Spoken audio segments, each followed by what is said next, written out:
سلامونه جوړ په خیر د ملي ټلوېزیون درنو لیدونکو او د راډیو ګران اورېدونکو خپرونې ته مو هرکلی کوو. په نننۍ خپرونه کې موږ پر کرهڼه او مالداري باندې بحث لرو. تیر کال که څه هم وچکالي وه خو د کندهار په د انګورو په حاصلاتو کې ډېروالی راغلی. وبګورو چې انار په کم حالت کې دی، ترڅنګ یې د تیر کال د فعالیزونو حاصلات څه ډول وه. د مالدارۍ په اړه هم یو څه غږېږو چې موږ د مالدارانو څخه کم تولیدات لرو او ترڅنګ یې د دوی څه ډول مالداري کوي. زما سره په خپرونه کې د کرهڼې او مالدارۍ رئیس حافظ الله سیدي میلمه دی. د خپرونې وړاندې کوونکی زه وی ساریه یم. سیدي صاحب خپرونې ته په خیر راسئ. مننه، ډېره مننه. په لومړي سر کې به د تیر کال د هغه ژمنو پروژو په اړه وغږېږو چې تاسو ویلي وه چې مثلا موږ به یې په سږ کال کې عملي کړو. کمې پروژې وې چې په تیر کال کې تاسو یادونه کړې وه چې سږ کال به یې کارونه خلاصیږي؟ بسم الله الرحمن الرحیم. د ټولو نه مخکې د کندهار ملي راډیو ټلوېزیون د لارې د ټولو کتونکو اوریدونکو ته سلامونه نیکې وړاندې کوم. تیر کال ډیر ښه کالو. موږ تقریبا د 800 میلیونه افغانیو په ارزښت باندې پروژې انکشافي، اختیاري او غیر اختیاري او همدارنګه عادي بودیجې د لارې موږ مصرف کړلې. د کندهار په مختلفو ولسوالیو کې چې هغې کې د اصلاح شویو تخمونو څخه واخله موږ تقریبا وتوانېدلو چې 15,000 جریبه کې نوي باغونه ولګوو. دغسې پستې باغونه موږ زیات ولګول. د زعفرانو پروژې وي. په شخصي سکتور کې هم ډېر زیات کار شوی و. ظرفیت سازي وه پکې. ډېر بزګرانو ته ټریننګونه ورکړل شو. همدارنګه زموږ خپل سټاف ته د آبیارۍ په بخش کې موږ ښې پروژې لرلې چې په ډن ولسوالۍ کې وي، پنجوایي کې وي، په ارغنداب کې وي. او همدارنګه د سرسبزۍ دپاره هم موږ تقریبا 40,000 نیاله موږ دا توزیع کړي وو. اصلاح شوي تخمونه و، کودونه و. د امراضو او آفاتو دپاره د کنټرول دپاره عامه پوهاوی او همدارنګه بعضې دواګانې وي چې د انګورو خاکسترک مرض کنټرول موږ هر کال کمپین لرو.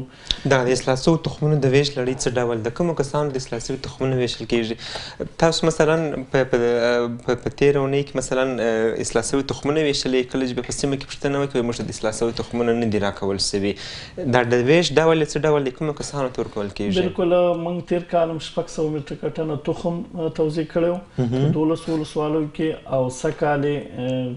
هم 600 میټریکه ټنه تخم د مختلفې ورایټي چې د دې اقلیم سره برابر دي دا منظور شوي دي. کیمیاوي کوډ چې دی اوس راورسېدو، دا اوس هم زه غږېدم، یو 200 میټریکه ټنه رارسېدلی دی. د یې لړۍ به انشاءالله هر کله به لږ ناوخته و، خو هغه د ټول مملکت په سطحه دغه یو ملي پروژه ده. نو سږ کال کوشش دا دی چې موږ په خپل وخت باندې اصلاح شوی تخم هغه بزګران چې هغوی واقع ځمکې لري او د خپلو شرایطو لاندې د اوبه ولري او دوی د کښت تقاضا لري او هغې ته موږ توزیع کوو. نو سږ کال یې موږ پلان ورکړی تقریبا یعنې تېرو کلونو کې په منظم ډول نه دي ویشل سوی؟ بلکل کوشش کوو چې اصلاحات پکې راشي. هغه مثلا بزګران چې مثلا انتقاد کوي چې موږ ته نه دي رسېدلي، یا مثلا موږ دې کې تغییر راولو، په روز کال چې چاته مو ورکړي نوي کسان چې کوم پاتې دي هغه سږ کال کې شاملوو یا نوي ولسوالۍ شاملوو. زموږ کوشش دغه دی چې ټولو ته ورسېږي. بیا طبعا تاسو ته معلومه ده چې دولت مرسته دومره نه وي چې ټولو ته دې ورسي. تقاضا واقعیت دی زیاته ده. موږ تقریبا 150,000 په شاوخوا کې نه زیات موږ بزګران لرو، هغه بزګران چې هغې ډېرې ځمکې لري. نو موږ دغه پروګرام چې لږ محدود وي 10,000 دهقانانو یا 20,000 دهقانانو دپاره وي، نو واقعي بزګران بعضې ته هغه کوي. یعنې تاسو اړتیا ته په کتو باندې تخم ورکوئ، هغه بزګران چې ډېر ضرورت لري، ډېر اړتیا لري، هغو ته ویشل کېږي؟ بلکل، چې اوبه ولري خاص هغې دپاره مرسته کوونکې ادارې په دې برخه کې کومک نه کوي؟ ځکه په نورو برخو کې د زراعت په برخه کې ډېرې مرسته کوونکې ادارې شته، نه پروژې عملي کوي. په دغه برخه کې زړه نه ښه کوي چې کار وکړي؟ یا د اصلاح شوو تخمونو چې غنم زموږ ستراتیژیک نبات دی، یو ملي پروګرام دی، دا موږ خپله وزارت زراعت خپله کوي. هر کال 10,000 میټریکه ټنه تخم اصلاح شوی چې واقعي هغه سرټیفیکیټ ولري او زموږ په خپلو تصدیانو او خپلو شرکتونو د خاص نظارت لاندې تحقیقاتو هغه تولید کړی وي د سیمې د اقلیم آب و هوا سره توافق ولري. موږ هغه ځکه چې تخم بنیاد دی، موږ نشو کولی چې د هر ځای نه تخم موږ واخلو. اول دا ټیسټ شوي دي هغه ویرایټیانې چې مثلا ښه توافق لري او د سیمې سره، نو هغه موږ اخلو، خریداري کوي او بیا هغه توزیع. کله چې کښتونه خرابېږي اکثره وخت ممکن د تخم لامل وي چې ځینې بزګران شکایت کوي چې زما کښت مثلا له سم حاصلات نه ورکوي یا هم وچېږي یا هم په ګل کې مثلا ګلې رژېږي. دغه موضوعات چې کله کېږي لامل یې دا وي چې مثلا دوی سم تخم نه استعمال کړي که خپلسري دواوې استعمالې کړي. بالکل مختلف عوامل کېدای شي، خو لکه تخم چې کوم ارزښت لري دا د ټولو نه زیات دی. تخم باید اصلاح شوی تخم هم جینیټیکي لحاظه هم فزیکي لحاظه دا باید خالص اوسیږي. جینیټیکي خپل خصوصیات دي او فزیکي خصوصیات خپل دي. فزیکي خصوصیات دا دي چې تخم باید د نورې ګډولۍ څخه پاک وي، نور تخمونه پکې شامل نه وي، دي کې ګډ نه وي، ټول سایز کې یو شان وي. او جینیټیکي خصوصیاتو کې دا راځي چې مثلا دا د لوړ حاصل ورکولو توانایي ولري د محلي تخمونو په پرتله، او همدارنګه د سیمې اقلیم سره توافق ولري، د امراض او آفاتو په مقابل کې مقاومت ولري. نو دا لکه تاسو چې پوښتنه وکړه مختلف عوامل کېدای شي، خو تخم چې د اساس او بنیاد دی. که چېرته زموږ یو بزګر اصلاح شوی تخم د ښې منبع نه چې هغه تصدیق ولري هغه واخلي، طبعا تخم ګران دی، یو دانه ده یو تخم دی. دانه موږ د خوراک دپاره استعمالوو، ولې تخم چې دی صرف د کښت دپاره او د نیال د تولید دپاره ترې استفاده کوي. بزګر ته زما پیغام دا دی چې دی باید دقیق اوسي. اول اساس د دغه چې دی تخم د اصلاح شوی نو ډېر هغه مشکلات دي چې هغه راځي هغې څخه به بیا موږ مخنیوی کړی. رئیس صاحب سږ کال د هېواد په کچه د اوبو د کمښت ستونزه محسوسېدله. په کندهار کې هم ځینې دغه ستونزې وې. د اوبو کمښت پر زراعت باندې څومره منفي اغېزې وکړي؟ بالکل ښه پوښتنه ده. د هېواد په سطح باندې وچکالي ده، یعنې که ووایو ټولو نړۍ کې د اوبو قلت مسله روانه ده، دا یو ګلوبل پرابلم دی، نړیواله مسله ده. خو بدبختانه باید ووایم چې زموږ په هېواد کې بیا د غرب جنوبي غرب حوزه چې ده لکه زموږ ولایتونه دلته دا موضوع ډېره جدي ده مسله. موږ د اوبو د قلت سره واقعي مخامخ یاستو. تیر کال بدبختانه باید زه ووایم چې موږ تقریبا اویا-پنځه ملي متره باران لرو چې دغه په هیڅ وجه باندې د زراعت دپاره او حتی زموږ د ځمکې د لاندې اوبو د راوچتېدو دپاره دا کفایت نه کوي او نه یې دی کړی. زموږ د آلې کاسه هم دغسې کمه پاتې شوله. موږ تقریبا 2-3 ځل ابیارۍ دپاره ترې استفاده وکړه، اوس هغه بنده ده. نو د اوبو مسله ډېره جدي ده. الله دې وکړي چې په راتلونکي کال کې موږ د اوبو مسله زموږ حل شوي او ښه بارانونه ولري. ډېر اغېزمن کړي دي چې هغه د هېواد په کچه هم په ملي کچه هغه ډېر مهم حاصلات یې درلودې چې اوس اغېزمن سوي. بالکل غلجاتو برخه زموږ ډېره اغېزمنه شوې ده چې موږ تقریبا 15,000 هکتاره د رودونو څخه او همدارنګه د باران یا للمي ځمکې چې باران باندې اوبه کېدلې دا موږ غنم کرل، په دې کې وربشې او نورې غلې شاملې وي چې دغه موږ بدبختانه دغه حاصلات نه لرو چې دغه هغه لږ حاصل د دې موږ ونیسو 1,000 ټنه غلې د کمبود سره موږ مخامخ یاستو چې دغه بارانونه نه وو دغه غله زموږ ونه شوله. بیا په سبزیجاتو په بخش باندې هم ډېر تاثیر کړی دی، ولې باغداري چې ده باغداري یو څه مقاومت لري او خوشبختانه باغونه ټول باغداري زموږ په دغه 15-16 ولسوالو کې بیا زیات دي. دلته موږ یو څه اندازه اوبه د دالې د بند نه لرلې، که برمې هم لږې ښې وي دونه تاثیرین دی که سږ کال یې موږ وساتل شو. خدای ناخسته که کال هم دغسې راتلونکي کلونو کې ادامه پیدا کړي وچکالي، نو بیا مشکلات شته، حتی زموږ باغداري هم د منځه خپلسري برمې رئیس صاحب بزګران اوس دغه غټې غټې برمې وهي او بیا د لمریز برېښنا په واسطه باندې اوبه راباسي. دغې چارې ګټه کړې که یا مشکل همدغه دی چې یو ډسچارج مسله ده یو ریچارج دی. موږ ډسچارج مثلا د ځمکې نه اوبه راوباسو، ولې دوباره د ځمکې ریچارج یا اوبه ورکېدل نشته، نه بارانونه شته نه رودونه شته نه. مثلا زموږ زه تاسو ته یو مثال وایم چې زموږ 360 کاریزونه په ارغستان ولسوالۍ کې لرو. ارغستان یو هغه ولسوالي وه چې زموږ د انارو دپاره ډېره مشهوره، نو زموږ انارو حاصل هلته کم شوی دی طبعا ولې د ارغنداب حاصل به زموږ ښه وي کیفیت کمیت د لحاظه خو ارغستان ولسوالۍ زموږ جدي ستونزې سره مخامخ وو موږ هلته بل سورس نه لرو د ابیارۍ جوړې څاګانې وي او کاریزونه وو چې هغه دواړه زموږ د لاسه تقریبا په اخرو کې ووتل نو بزګرانو دومره وکولی شو چې صرف خپل ژوندي د خپلې درختې ژوندۍ وساتي تر آینده کاله پورې او که دغسې ادامه پیدا کړي نو مشکل چې دغه درختې موږ د لاسه ورکړو تاسو ګورئ زموږ تقریبا په لسګونو متره اوبه زموږ کته تللي دي خودسره برمې دغسې لکه یو خو د ابیارۍ د اوبو لګولو طریقه غلطه ده زموږ بزګران په دې نه پوهېږي دغه ټوله غرق ابیاري کوي یعنی موږ په اصطلاح ته فلډ اریګیشن غرق ابیاري چې دا دغه بالکل د نبات درختې دپاره هم نقصان کوي او همدارنګه زیاتې اوبه پکې ضایع کېږي که دی چېرته مستقیما درختې ته اوبه ورکړي دلته مختلف د ابیارۍ او د اوبو لګولو سیستمونه موجود دي چې په کومو طریقو باندې ولګو یو به د دوی اوبه سپما شوي وي بل به د دوی ډېره ځمکه چې ده هغه به د اوبو لاندې راغلي وي ځکه چې دلته ټوله په سولر باندې یا په جنریټر باندې ابیاري ده بل سورس نشته نو زما د باغدارانو خصوصا بزګرانو نه دغه خواهش دی بلکې د هر وګړي څخه څوک د اوبه داسې تغه ماده ده چې دې ته هر سړی ضرورت لري او په ډېر اندازه باندې دا تغه کېږي استعمالیږي باید د اوبو په سپما کې ونډه واخلي که چېرته د ورځې موږ هر یو نفر د دې هېواد یو لیتر اوبه تغه کړو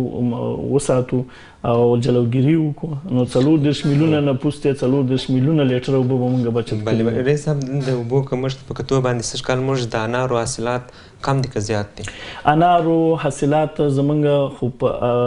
ارغنداب ولسوالۍ چې زیات انار لري دلته دونه تاثیر نه دی کړی کوالټي او کیفیت هم ښه دی کوالټي هم ښه ده کمیت په لحاظ هم کمبود پکې نه دی راغلی ولې ارغستان ولسوالۍ چې ده هم د انارو د پلوه مشهوره او خوره هغې کې کمی راغلی دی هم د میوې په حاصلاتو کې او همدارنګه هم د درختو په زرغونېدو او په د انکشاف کې هغه د ستونزو ځکه چې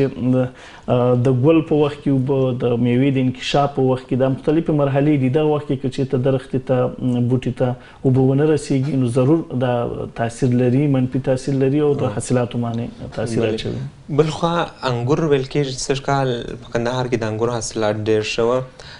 هغه بیا لامل څه دی ولې ډېر و بالکل انګور تاسو ته معلومه چې زموږ انګور اکثر په هغه ولسوالو کې چې د دالۍ د بند نه دي لکه پنجوایي ولسوالي یا ژیړۍ ولسوالي همدارنګه ډن ولسوالي په مرکز کې نو دغه ولسوالو کې موږ یو سورس د دالۍ د بند اوبه لرل بل دلته کوم واټر ټیبل چې دی هغه هم د دالۍ د بند نه مشبوع کېږي یو څه زموږ برمې چې دی هم مطلب ډېرې زیاتې ځمکې لاندې اوبه کته شوي نه دي نو بزګرانو په عوض د دې چې د دالۍ د بند د اوبو څخه هم استفاده کوله او په څنګ کې ورسره دغه د اوبو د برمې د اوبو څخه هم استفاده کوله ډېر زیات تاثیر یې نه دی اچولی نو څه کالې زموږ په انګورو کې په حاصلاتو کې ډېر کمښت او تغه نه لیدل کېږي کمیت هم ښه دی کیفیت ولې هغه ولسوالۍ کوم چې میوند ولسوالۍ یا مثلا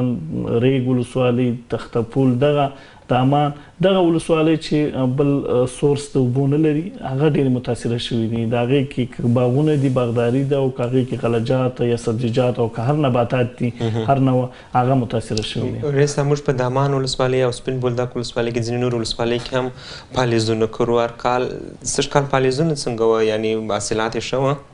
بالکل پالیزونو باندې دومره تغه نه و کړی ځکه چې هغه د پالیزونه زموږ اکثر په جوزا او سرطان میاشت کې دغه کې رسیږي یو څه اندازه اوبه موږ لرلې اوس په دې اخرو وختونو کې د اوبو ستونزه بیخي جدي شوې ده ځکه چې د دالۍ بند کاسه چې وه دا موږ تړلې ده د میانو دپاره موږ هغه اوبه پرېښې دي حتی د کجکي بند چې دی هغه هم دا بل توربین هم شاید چې دا اینده هفته کې دی وتړي ځکه چې هغې کې اوبه نشته تاسو ګورئ اوس د برق کمبود سره مخامخ یاستو نو دا ستونزه ورځ تر ورځه مثلا جدي کېږي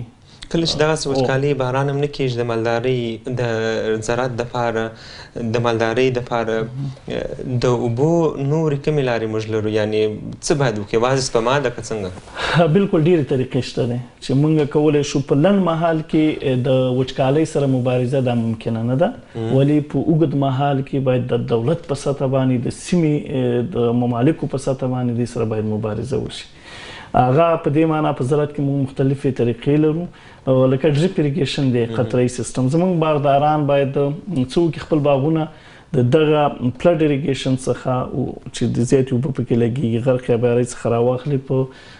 ډریپ اریګیشن باندې بدل کړي قطره‌یي سیستم باندې یا لږ ستونزمن دی موږ په زموږ باغونو ته په کتو باندې هغه کار ستونزمن دی بالکل کار بزګر او دولت هم په دې کې څه همکاري وکړي یو څه کولی شي د خپل باغونه د آینده کلونو دپاره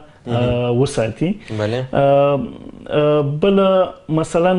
یو تخنیک دی لکه موږ ملچ وایو ملچ اوس بزګر کولی شي چې د خپلو دغه درختو یخته هغه واښه ګیاګانې هرزه ګیاوي پروړه دا واچوي د درخت یخته تر څو چې د اوبو د تبخیر مخه ونیسي نو که اوس دا دومره ګټه کوي دا معمولي تخنیک دی که بزګر دې ته متوجه شي مثلا اوس په 10 ورځو کې یو درخت ته اوبه کېږي بیا په 20 ورځو کې درخت ته اوبه ورکوي یعنی دا انټروال چې دی منځ کې دا فاصله د اوبو د لګولو د دوه اوبو ترمنځ فاصله چې دا به زیاته شي یعنی 10 ورځو نه به 20 ورځو ته شي نو په دې سره کولی شي چې یو بزګر مثلا خپل هغه باغونه ژوندي وساتي او ښه حاصلات واخلي نو داسې نورې طریقې هم دي په دغې سره موږ کولی شو مثلا بیا په اوږد مهال من مهال کې چک ډمونه دي چې موږ تر څو د باران اوبه قطره قطره دا سپما نه کړو او د دې څخه استفاده ونه کړو نو دا ناممکنه ده بلې د مالدارۍ په اړه هم کله وژغېږو رئیس صاحب د مالدارۍ په برخه کې ستاسو ریاست کوم فعالیتونه کړي دي بالکل مالداري خصوصا کوم چې دولتي پروژې دي زه به په هغې باندې ډېر نه تاکیم خصوصي سکتور کې خوشبختانه باید ووایم چې مالدارۍ سکتور چې دی ډېر انکشاف کړی دی که هغه موږ د ماهیانو فارمونو طرف ته راشو تقریبا موږ دلته د 600 نه زیات یعنی ما ته داسې راپور دی چې 1200 فارمونه موږ لرو کوچني او غټ د نیم جریب نه واخله تر 100 جریبو پورې موږ دغسې فارمونه لرو د ماهیانو او همدارنګه د چرګانو په بخش کې هم موږ تقریبا 500 نه واخله 80% پورې اوس موږ دلته خپل چرګان لرو دې کې د 2000 یعنی هغه 10 چرګانو نه واخله چې هغه کوچني موږ یو اقتصادي خانواده د پروژې لاندې یو غریبې کورنۍ ته ورکړي دي ښځو ته ورکړي دي تر 50,000 قطعو تولید پورې موږ فارمونه لرو 15,000 لزدریز فارمونه 15 فارمونه 15 ډېر زیات دي او دا کوچني خو بیخي زیات دي نو 500 فارمه موږ دلته لرو دغسې د ګاودارۍ په حصه کې غواګانو موږ ډېر زیات منظم فارمونه لرو خصوصي سکتور کې تاسو پوهېږئ موږ تقریبا روزانه د 1.5 لک لیټره نه زیات شیدې چې دي موږ مارکیټ ته وړاندې کوو او په دې اطار کې یو تاسو ملکو وګورئ چې د دوی سره کوم هغه فارمونه دوی سره رجسټر دي 18 برانچ دوی لري په ښار کې او دوی غواړي چې نور ولایتو ته هم دغه خپل محصولات ورسوي دغسې مالدار په نوم باندې یو بل دغه دی یعنی په لسګونو د پروسس د مالدارۍ د شیدو د پروسس یونټونه موږ لرو چې مختلف مالداران خپل شیدې دلته راوړي دا د مایانو تولید تر مخکې چچان د پاکستان څخه راوړل کېدل غذا هم د پاکستان څخه وه اوس څه خبرې دي د مایانو چچان هم دلې تولیدېږي بالکل اوس د چچیان مخکې واقع پاکستان نه راتله اوس موږ دلته یو دغه جوړو هیچري جوړو په داخل کې قرارداد یې وصل شوی دی د یو خصوصي تجار سره نو د هغه په فارمونو کې به دا جوړیږي او بیا به ټول مثلا ولایت په سطح او ټول زون په سطح باندې دوی به چوچي تولیدوي او دوی به ورکوي یعنې هغه ته هغه مشکل حل شو چې مخکې ایران او پاکستان نه راتله ډېره مننه وروستۍ پوښتنه به مې د زعفران او د پستې د کښتونو په اړه پسته هم په دې وروستیو کې د ډېر ورته پام شوی دی او زعفران هم ښه کښتونه لري څنګه دي حاصلات د پستې حاصلات مو اخیستي دي تر اوسه بالکل تاسو یو مخکې یوه پوښتنه وکړه چې نور څه تخنیکونه شته دی چې مثلا موږ صرف اوبه سپما کړو دغه دی که نور دي ما مخکې ویلې چې د ابیارۍ د اوبو لګولو دغه طریقې باید اصلاح شي صحیح شو ملچ وشي د ځمکې پوښل د درختو